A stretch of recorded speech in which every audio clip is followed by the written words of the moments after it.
Hey, do me a favor, if you like this video, make sure that you hit that like button, and if you're new to this channel and you want to see more, make sure that you subscribe. Hey, what's going on, guys? This is Anthony with themovieblog.com, and I'm back here with another video. This time we're going to do one for Invincible, episode 6. Now, this is a strange episode for Invincible. You know, I really like the show, but sometimes the pacing is annoying. They've got the start and stop kind of thing where it just goes really quick and then it slows real down. Like the last episode, we saw Battle Beast lay wreck to the Guardians of the Globe and Mark. Like, he came in, cleaned up shop, beat everybody to a pulp, and this episode is a lot more subdued than that. You know, we start off with that weird drunk guy on the college campus. He's sitting there. He sees those 3 girls. He starts shooting his shot, seeing if he could get them to come back to his room with him. And then he gets kidnapped, and we don't see what happens to him. And it's a little weird because it's not where we left off. When we do start to see our hero, he's getting like patched up by the medical team. Him and the Guardians of the Globe after that beating they took last episode. But this weird little kidnapping scene, it's a little eerie.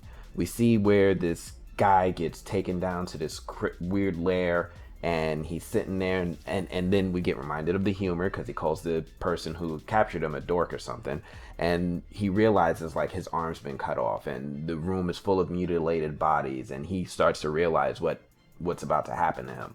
It's dark humor, it's a lot of weird change of tone and pace. I don't know how I feel about it yet. It's I was coming into this episode hoping to see the rematch of Battle Beast and Invincible.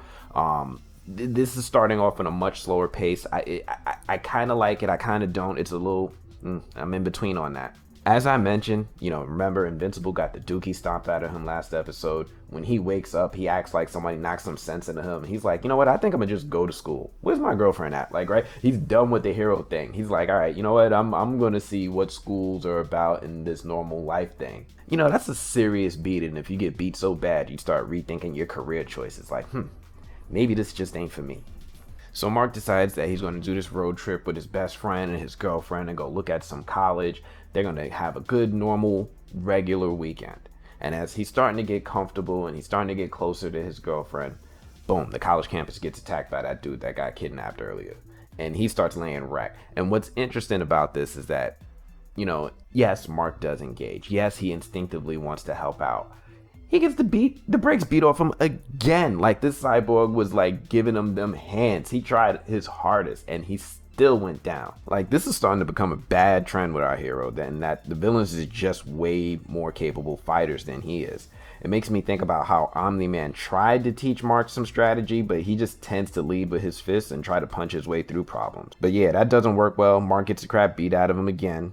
And I'm just starting to realize our hero's not going to just turn into some unstoppable force like Omni-Man, right? It's not going to happen. Not unless he really changes his thinking and alters his strategy when he engages in fights. But he needs to do that soon because this is starting to look embarrassing. And what's worse is he's still not able to keep things straight with Amber when he does do the hero thing and when he dips out for a while. Like, he's already on thin ice. This whole trip was try to repair their relationship. He dips again and comes up with a lame excuse like, oh, I went to go look for help. And it's fun because in any other cartoon, any other comic book, that line works, right? The side characters here, oh, you went to go look for help? Did you find anyone?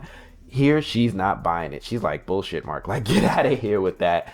Yo, I'm not talking to you. You're not sleeping in this room. It's open. She breaks up with dude. I kind of feel bad because Mark is obviously lying to her a lot and it's not fair. But I also kind of feel good because it seems like she's already leveling up and meeting better people, right? She immediately went to a frat party and found someone better than him. Ooh. Debbie figured it out. Debbie figured out that Omni-Man killed the Guardians of the Globe. She found his costume. She took it to that dude who makes costumes for superheroes.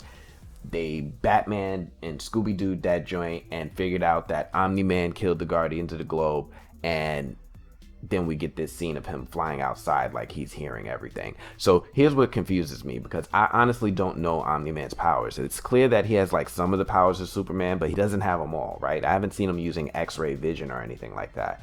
Does he have super hearing? Can somebody like kind of let me know if he has super hearing in the comments without spoiling the show?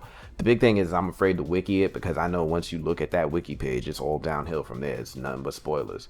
So I'm not really sure whether or not Omni-Man is confirmed to know that Debbie knows at this point, and or if he's just suspecting. Either way, he meets up with the dude that makes the suits, and he like hands him a beer and has like a cool talk with him.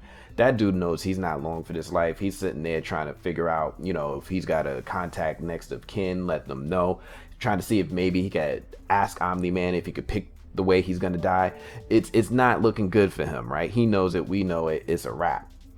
And then Debbie confronts him about it, right? She's like, yo, I know you killed the Guardians of the Globe. Don't bullshit me. And he doesn't really directly address her. He's like, oh, you're drunk. Let's talk about it in the morning. He doesn't deny it. He doesn't confirm it. He just sits down and he's trying to think of his next steps. Debbie goes upstairs because she's pushing him, but she's realizing she's pushing him too far. So she backs off. And I can't wait to see where they go from here. Like, I'm a little worried because it's like Debbie is like one of my favorite characters of the show. She's like the Arya Stark of this show. If she dies, I'm gonna riot. Like, leave Debbie alone. Anyway, Mark gets the cornstarch stomped out of him again. Like, he gets beat up again. He sits there. His friend gets kidnapped, looking for his boyfriend. He looks for his friend when he should have been talking to his girlfriend because she's meeting someone new. And he gets beat up again. There's like 3 cyborgs in this dude's lair when he's trying to... long story short, Mark can't fight. And this is a problem. He got lucky in this episode. He figured out the one weakness on how to get around this whole thing. He needs to learn how to fight because this is getting bad. But I kind of like this episode. I kind of don't. It's interesting in that it highlights more of what happened last episode and that Mark doesn't know how to fight and he really needs to step his game up. But it's also slower pace, and it introduces more without following up with some of the threads they've already set up, like what's going on Mars, what's going on with half the villains they introduced. Are they going to come back, or is that just them bait and switching me? I'm so confused. I'm so intrigued. I still can't wait for the next episode.